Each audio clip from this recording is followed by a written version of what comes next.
નમસ્કાર મિત્રો, નજર હળવદની સાથે હું છું જગદીશ. હળવદ શહેર તેમજ ગ્રામ્ય પંથકમાં આજે વહેલી સવારથી ઝરમર વરસાદ વરસી રહ્યો હતો, પરંતુ સાંજના 6 વાગ્યા બાદ વરસાદમાં વધારો થયો છે અને આ વરસાદના પગલે ઘણા બધી નદીઓમાં નવા નીર પણ આવ્યા છે, નદીઓ સજીવન પણ થઈ છે અને ઓકળા ઉપરથી પાણી પણ પસાર થયા છે. આમ તો હળવદ તાલુકાની વાત કરીએ તો હળવદ તાલુકામાં ઘણા બધા એવા ઓકળાઓ પણ છે કે જેને લઈ ઓકળા ઉપરથી પાણી પસાર થાય તો ગ્રામનો સંપર્ક વિહોણા બની જાય. ખાસ કરીને ઈસનપુરની વાત કરવામાં આવે તો પછી એંજારની વાત કરવામાં આવે તો આમ અલગ અલગ ગામો ઘણા બધા એવા છે કે જેમાં ગામ સંપર્ક વિહોણા બની જાય, એટલે કે ઓકળા ઉપરથી પાણી પસાર થાય તો ગામ સંપર્ક વિહોણા બની જાય. આવા વિસ્તારોમાં ક્યાંય પણ આપની એવી કોઈ જાણકારી મળે અથવા ખેતી પાકોમાં પાણી ભરાઈ જવા, જો કે ખેતી પાકોમાં હજી કાલે ખેડૂતો જશે પછી ખબર પડશે કે કેવું નુકસાન થયું છે. એટલે આવતીકાલે ખેતી પાકોમાં કેવા પ્રકારનું નુકસાન થયું છે તેના વિડીયો 2 થી 3 અમને 5-5 સેકન્ડના 10-10 સેકન્ડના ગામના નામ સાથે મોકલવા, અથવા વરસાદને લઈ કોઈ પણ જગ્યાએ ખેતરોમાં પાણી ભરાઈ જવા, ગામમાં પાણી ભરાઈ જવા, કોઈ જગ્યાએ દિવાલ ધરાશયી થવી, આવી કોઈ પણ જગ્યાએ ક્યાંય ઘટના બને તો તમે અમારો મોબાઈલ નંબર છે 84 014 82 014 અને 9545 9998 તેના પર 10-10 સેકન્ડના 2 થી 3 વિડીયો મોકલી શકો છો, જેથી કરીને આપનો અવાજ અમે જવાબદાર તંત્ર સુધી પહોંચાડી અને ખાસ તો રાજ્ય સરકાર દ્વારા જે પણ કુદરતી આપત્તિ સહાય યોજના છે તેમાંથી કોઈ સહાય મળવાપાત્ર થતી હોય તો આપને સહાય મળે.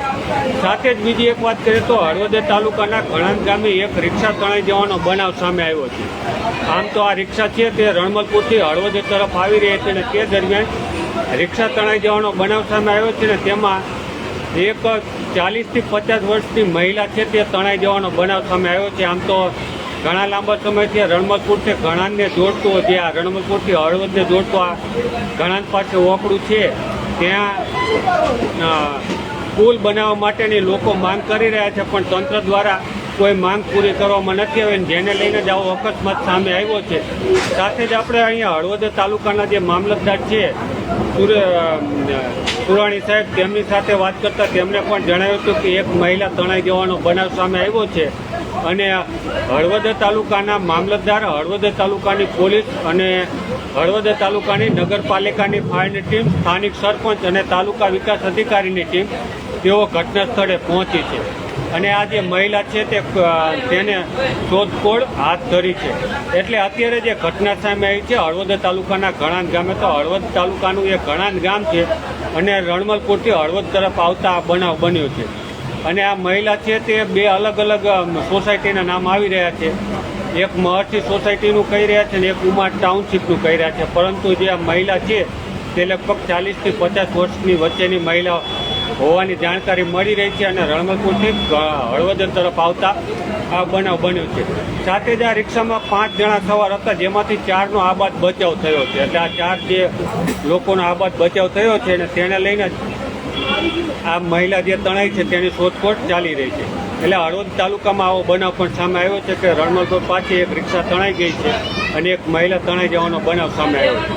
સાથે જ આપના વિસ્તારમાં ક્યાંય પણ આવી ઘટનાઓ ધ્યાનમાં આવે, જેમ કે પશુ પર વીજળી પડી, વૃક્ષ ઉપર વીજળી પડી, વૃક્ષ ધરાશયી થવું, વોકળા ઉપરથી પાણી પસાર થવું, આવું કોઈ પણ જગ્યાએ કાંઈ ઘટના સામે આવે, રોડ ધોવાઈ જવા કે ઘરમાં પાણી ભરાઈ જવું, તો આપના મોબાઈલમાં 10-10 સેકન્ડના 2 થી 3 વિડીયો ગામના નામ સાથે મોકલવા, એટલે કે ગામનું નામ સાથે મોકલવા, જેથી કરીને અમારે તમારો સંપર્ક ન કરવો પડે. અમારો મોબાઈલ નંબર છે 84 014 અને 82 014, 9545 અને 9998. આ બંને અમારો વોટ્સએપ નંબર છે, જેમાં તમે અમારો કોન્ટેક કરી શકો છો.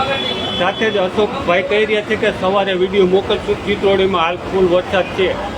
હળવદ તાલુકાના દરેક ગામોમાં સારો એવો વરસાદ વરસ્યો છે અને અત્યાર સુધી એક આશરે એવો અંદાજ કહી શકાય કે 4 ઇંચથી વધુ વરસાદ વરસ્યો છે.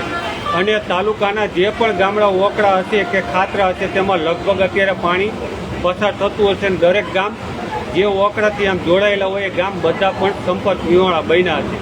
એટલે ગામની સ્થિતિ શું છે તે અમને અવશ્ય જાણકારી આપશો, જેથી કરીને આપનો અવાજ અમે જવાબદાર તંત્ર સુધી પહોંચાડી શકીએ. સાથે જ બીજી એક વાત કરીએ તો આપના ગ્રામ પંચાયતના તલાટી કમ મંત્રી જે પણ હોય તેનો સંપર્ક પણ કરી શકો છો. અને શહેરી વિસ્તાર હોય તો નગરપાલિકાના ચીફ ઓફિસર અથવા નગરપાલિકાના પ્રમુખને પણ કોન્ટેક્ટ કરી શકો છો. અને તેવી જ રીતે સરપંચનો પણ કોન્ટેક્ટ કરી શકો છો. એટલે આપના વિસ્તારમાં ક્યાંય પણ આવી દુર્ઘટના સર્જાય અથવા પાણી ભરાઈ જવા આવી કોઈ પણ ઘટના સર્જાય તો સરપંચ, તલાટી કે શહેરમાં નગરપાલિકાના ચીફ ઓફિસર કે નગરપાલિકાના પ્રમુખને કોન્ટેક્ટ કરી શકો છો. એટલે ખાસ તો આપણે હળવદના જે રણમલપુર પાસે એટલે કે ઘણાંદ અને રણમલપુરને જોડતું જે વોકડું છે તેમાં જે બનાવ બન્યો છે તેને લઈને જ આપણે લાઈવ થયા હતા કે એક મહિલા તણાઈ જવાના સમાચાર છે.